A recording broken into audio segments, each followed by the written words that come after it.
열린 라디오 YTN에서는 시청자 여러분의 목소리를 듣습니다. 참여 신청과 의견은 유료 문자 샵 0945, 우물정 0945나 YTN 라디오 프로그램 열린 라디오 YTN 게시판을 통해 남겨주세요. 네, 지난 한 주간 있었던 뉴스들 가운데 사실 확인이 필요한 뉴스를 팩트체크해 봅니다. 팩트체크 전문 미디어죠. 뉴스톱의 송영훈 팩트체커 전화 연결돼 있습니다.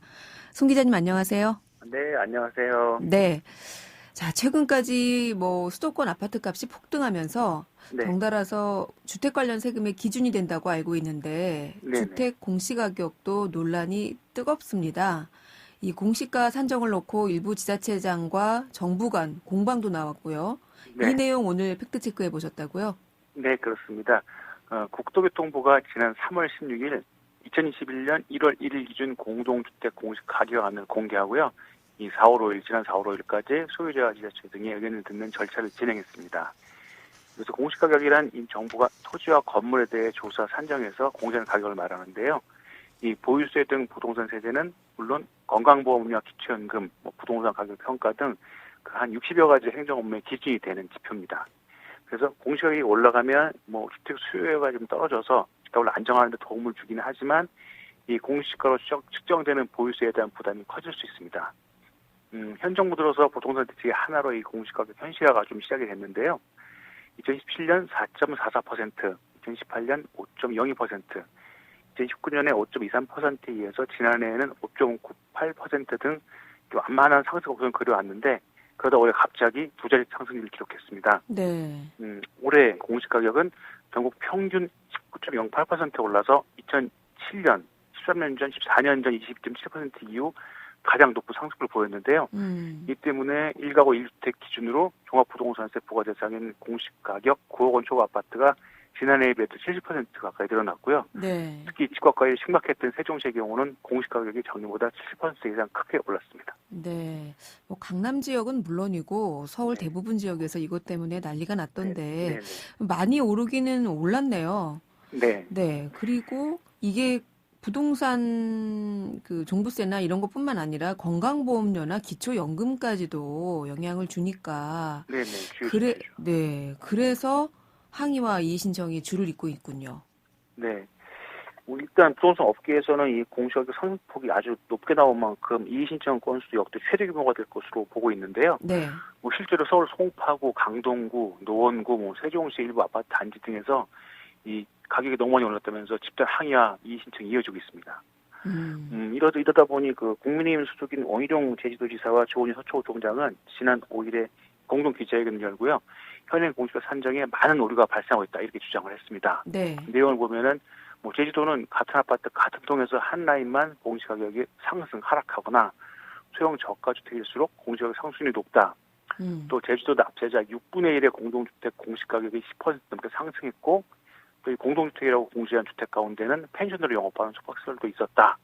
이렇게 현장 조사가 부실했다고 주장을 했고요. 네. 또 이 서초의 경우도 공동주택 4,284건 가운데 이 공시가격이 실거래가를 넘는 사례가 3%였다. 또 공시가격이 현실화율이 10%라는 정부 발표와 달리 서초는 90%가 됐다. 이런 주장도 했습니다. 네. 원희룡 제주지사 그리고 조은희 서울 서초구청장 아마 이분들이 이렇게 정부를 향해서 한 지적을 팩트체크해 볼 텐데 자, 먼저 같은 아파트 한 동인데 특정 라인만 공시가가 다르다. 또 소형주택은 사실은 이제 공시가가 낮잖아요, 보통. 근데 소형주택일수록 공시가가 올랐다. 이 주장 맞습니까? 네, 일단 국토교통부에서 바로 다음날 그 사례들을 조목조목 반박을 했습니다. 네. 예. 제주도에 대해서 먼저 제주도 공동주택의 51.2%는 공시가가 하락했고 공시가 3억 원 이하 주택은 52.8%가 공시가가 하락했다. 틀렸다는 얘기죠, 수치가. 그리고 제주도는 또 주택의 99%가 공시가 6억 원 이하라서 이 경우 6억 원 이하 1주택자들은 재산세 부담이 줄었다 이렇게 밝혔습니다. 그리고 앞서 사례로 들은 숙박시설 공동주택으로 했다는 거에 대해서는 이 제주도가 공동주택 허가를 내준 곳을 상대로 공시가를 산정했는데 이 허가받은 곳에서 숙박 영업을 한 것은 위법행위다. 이거는 지자체가 과태료를 부과할 일이지 공시가 산정 오류와는 무관이라고 밝혔습니다. 제주도는 99%가 6억 미만이기 때문에, 네네. 6억 이하 예. 1주택자. 네. 그러게요. 이게 뭐 공시가가 오른다고 해도 재산세 부담이 네. 늘 이유는 없는 것 같은데, 네, 그래서 사실 공시가 는다고 꼭 세금을 더 내는 법은 아니고 이런 면세 조항이 있으니까 음, 실제로 나타난 지표는 다르다는 얘기죠. 네. 그럼 원희룡 네, 지사가 사례로 든 것은 네, 사실은 1%에서도 아주 특이한 사례였던 것 같고요. 네, 네, 자, 그러면 서초구청장이 말한 얘기인데 정부가 얘기한 그 공시가격의 현실화율 70%는 오류 네, 이런 주장을 했거든요. 네, 네. 예, 이거는 어떻습니까? 예, 이 서초구에서 주장한 공시가격의 실거래가를 넘는 사례 경우에는 이 실거래가 기준이 들쑥날쑥했다. 그래서 공시가격 산정 체계상 기준으로 삼는 12월 기준으로 했을 때는 서초구에서 시세 반영률이 80%를 넘는 적은 없는 것으로 조사했다 이렇게 밝혔습니다. 그러면서 이제 서초구가 대표 사례로 예를 든 아파트가 있는데요. 네. 이 아파트의 경우 지난해 10월 실거래가는 12억 6천만 원인데 이번에 발표된 공시가는 15억 3천만 원이었다라고 주장을 했습니다. 시세보다 현실화율이 공시가가 높아요. 네, 현실화율이 122.1%에 달했다는 게 서초구 주장인데, 네. 근데 이 아파트의 경우 그 기간 동안에 다 한 건만 거래가 됐는데요. 이 거래 가격이 10월 실거래가가 당시 주분 시세보다 5억 원 정도 낮게 거래가 됐습니다. 특이하네요. 그래서 전문가들은 이게 좀 가족이나 어떤 특별한 상황에서 특수하게 낮춰 거래할 가능성이 높다고 지금 분석하고 있습니다. 그러면 서초구 청장이 예를 들었던 이 네, 사례는 실거래가가 시세보다 훨씬 뭐 5억 원이라고 네, 아까 말씀하셨는데 네, 훨씬 네, 싸게 거래된 그것도 단 한 건밖에 없는 네, 네, 사례라 네, 이거는 이 시세 대비 공시가 자체는 문제가 없지만 또 네, 실거래가로 대비하니까 공시가가 실거래가보다 훨씬 높아졌다 이런 얘기인 것 네, 같아요. 네, 네, 네. 자, 아무튼 그런데 이렇게 올해 아파트 공시 가격이 급등하고 논란이 된 이유는 뭔가요? 아무래도 네. 부동산 값이 올라서 그렇겠지만. 네, 일단 그렇게 뭐 다들 해석하고 있으시고요. 네. 일단 이 국토부는 이 공동주택 공시가격을 산정할 때 원래 기준이 있습니다. 이 공시가격 현실화 로드맵을 갖고 있고요. 거기 적용을 했는데 이 로드맵보다 아파트 등 공동주택 시세가 작년에 워낙 많이 올랐죠. 그렇죠. 그러면서 공시가격이 많이 상승했다고 설명을 했습니다. 이 원래 로드맵에 따르면은 이 공동주택 공시가격 현실화율은 2030년까지 약 90%로 올라갑니다. 그렇게 계획이 돼 시세의 있고요. 90%. 네네. 네. 거기까지 잡겠다는 얘기죠. 그리고 네. 그래서 올해 현실화율을 이제 2%만 적용을 했는데 네. 이 전체 92%가 넘는 이 주택들이 이 공시가격 6억 원 이하 주택이기 때문에 세부담은 또 줄어든다 이렇게 강조를 했습니다. 전체적으로 보면은 세부담은 네. 줄었다. 네네. 뭐 음. 실제로 보면요. 재산세 특례세율이 적용되는 게 이제 공시가 6억 원 이하 주택인데요. 네. 전체의 91%인 1,308만 8천호가 됩니다. 네. 6억 원 그리고 이하가. 네네. 그리고 서울의 경우가 좀 많이 몰려 있을 텐데 서울도 공동주택의 70.6%인 182만 5천호가 6억 원 이하 주택입니다. 네, 이렇게 수치가 나오고요. 이렇게 공시가격 6억 원 이하 1주택자는 세율 인하 효과가 공시가격 상승으로 인한 재산세 증가율보다 크기 때문에 아마 작년 대비 재산세 부담액은 줄어들게 될 것으로 예측하고 있습니다. 그런데 이 조은희 서초구청장은 이런 주장도 폈어요. 네. 지난해에 실거래가 기준으로 올해 공시가를 산정해야 되는데 왜 올해 실거래가 기준으로 공시가를 산정해 놓고 놓느냐? 이거는 어떻습니까? 네. 뭐 일단 국토부는 지금 현재 그 이의 신청을 다 받아서 확인하는 단계인데요. 네. 일단은 이 공시가격에 대해서 이 3단계 심사 체계를 통해서 검증하고 있다.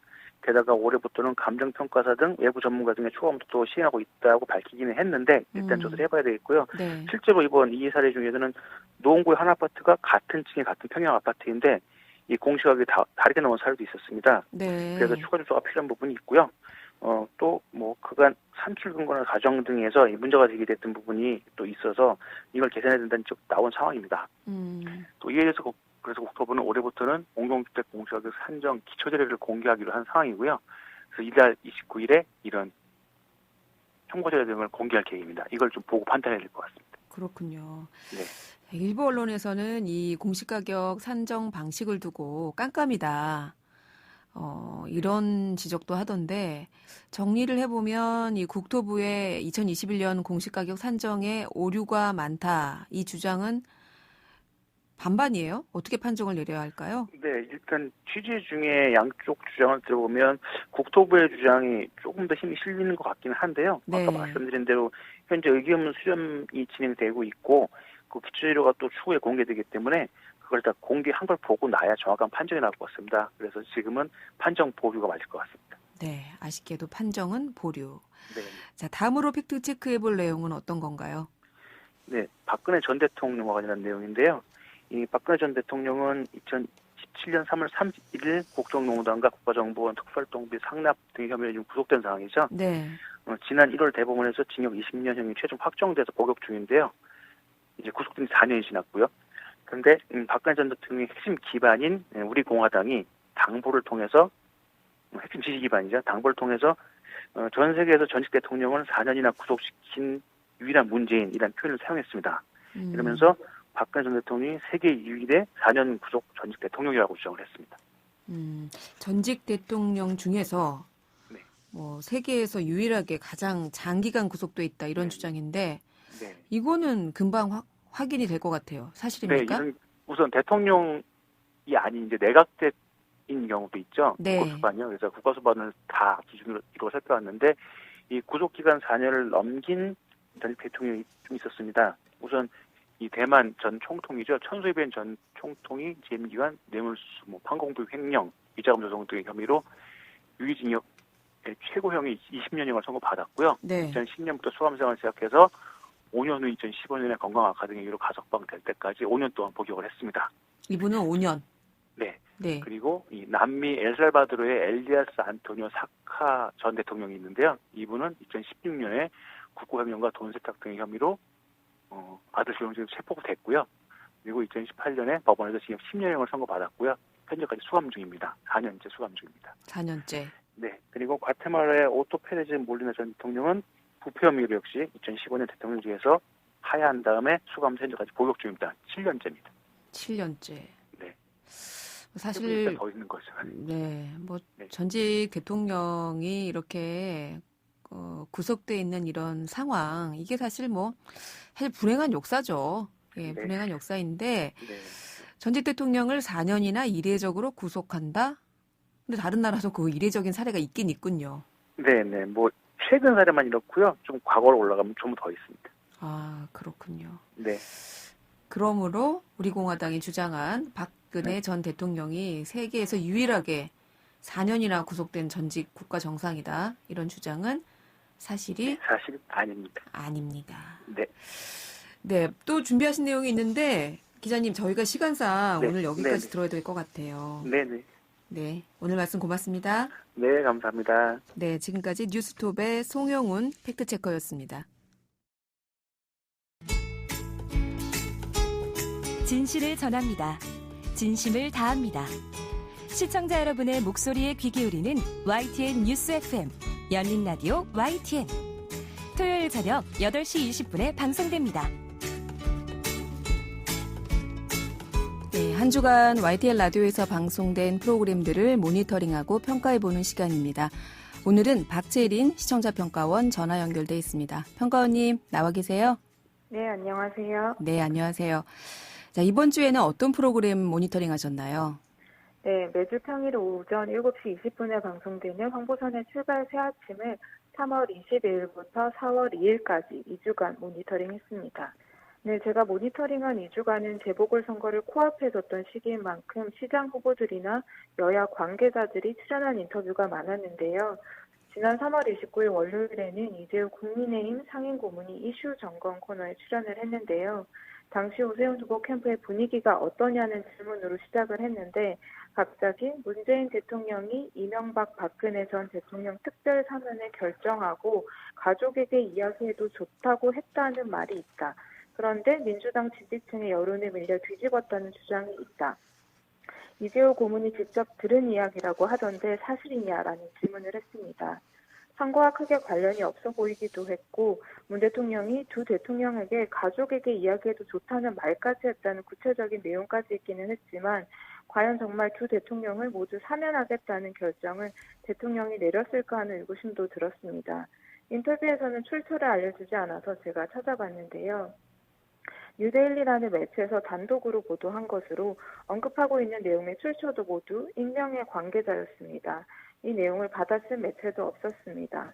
인터뷰 질문에 대해서 이 고문은 전혀 사실무근이고 여의도에서 떠도는 말에 불과하다고 답변을 했습니다. 진행자는 총 6차례나 재차 사실 여부를 확인하는 질문을 던졌는데요. 출처도 명확하지 않고 그렇다고 진행자가 새로운 정보를 내놓지도 않은 상황에서 신뢰도가 낮은 정보에 대해 왜 자꾸 질문을 하는지 조금은 이해하기 어려웠습니다. 의혹 제기는 언론이 당연히 해야 할 일이지만 이 또한 합리적인 근거를 바탕으로 질의해야 한다는 평가입니다. 네, 합리적인 근거가 있는 질의가 됐어야 한다. 이런 지적이시네요. 다른 부분은 어떠셨습니까? 네, 선거 관련 이야기를 좀 해보면요. 제 질문이 필요한데 하지 않아서 조금 답답했던 부분을 지적하려고 합니다. 사실 질문 대부분이 파고들어 검증하는 역할이 없어서 아쉬웠는데요. 네. 대표적인 것을 꼽자면 3월 31일 우상호 더불어민주당 박영선 후보 공동 선대위원장과의 인터뷰입니다. 진행자는 박영선 후보의 수직 정원, 21분 콤팩트 도시 등이 현실성이 없다는 지적이 있는데 어떻게 대응하겠냐는 질문을 합니다.